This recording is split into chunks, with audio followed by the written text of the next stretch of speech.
നിക്കട മോനെ എവിടെയാ പോന്നെ? അമ്മ ഓടിച്ച് വെളിച്ചെണ്ണ പപ്പ എടുത്ത് കാൽ തേച്ചിച്ച് അമ്മ പപ്പനിട്ട് ഓടിക്കുന്നു.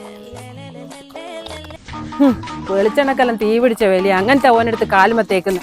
ഓനെല്ലാം കാല് തച്ച് പൊട്ടിക്കല്ല വേണ്ട, തല അടിച്ച് പൊട്ടിക്കാൻ വേണ്ട. അതെ ഓൻ ഓടി പോന്ന കണ്ടേ.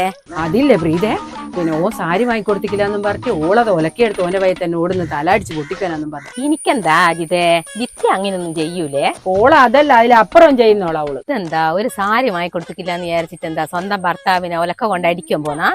ഞാൻ ദിന കളത്രം പറയുന്നേ, ഞാൻ അവിടെ ചെല്ലുമ്മേലില്ലേ ഓള് പിന്നെ പാത്രം തേച്ചേക്കില്ല തിരുമ്പിക്കില്ല എന്നും പറഞ്ഞിട്ട് ഓനായിട്ട് അടിക്കുന്ന ഞാനിപ്പം കാണുന്നതാ. ഇനി ഇതാരോടും പറയാൻ നിൽക്കണ്ടേ? ഇല്ലേ, ഞാനിതാരോടും പറയുന്നൊന്നുമില്ലേ. എന്നാ ശരി മോളെ, ഞാനും ചോദിക്കേ. എന്നാ പോട്. ആ നജിതേച്ചി നിങ്ങള് പ്രീതേച്ചിനോട് ഇങ്ങനെ പറയാൻ കേട്ടത്? അതില്ല ആതിരെ, ഞാനിങ്ങോട്ട് നടന്നു വരുമ്പോ ഓളെന്നെ പിടിച്ചു നിർത്തിയിട്ട് ഓരോരോ നുണയും പറയുന്ന നാട്ടുകാരെ പറ്റി. ആരെ പറ്റിയാ പറഞ്ഞത്? അതിപ്പോ ഞാനെങ്ങനെയാ മോളെ എന്നോട് പറയേണ്ടത്? നിങ്ങളെ പറ്റി തന്നെയാ പറയുന്നത്. അത് ശരി, ഇതാ ഇന്റെ പരിപാടി. ഇല്ല, ഇത്ര നേരം ജിത്തേനെ കൊണ്ടുള്ള കുറ്റം തീർത്ത് പറഞ്ഞിട്ട് ഇനി ഓളെ കണ്ടിട്ട് എന്നെ കൊണ്ട് കുറ്റം പറഞ്ഞു കൊടുക്കും അല്ല?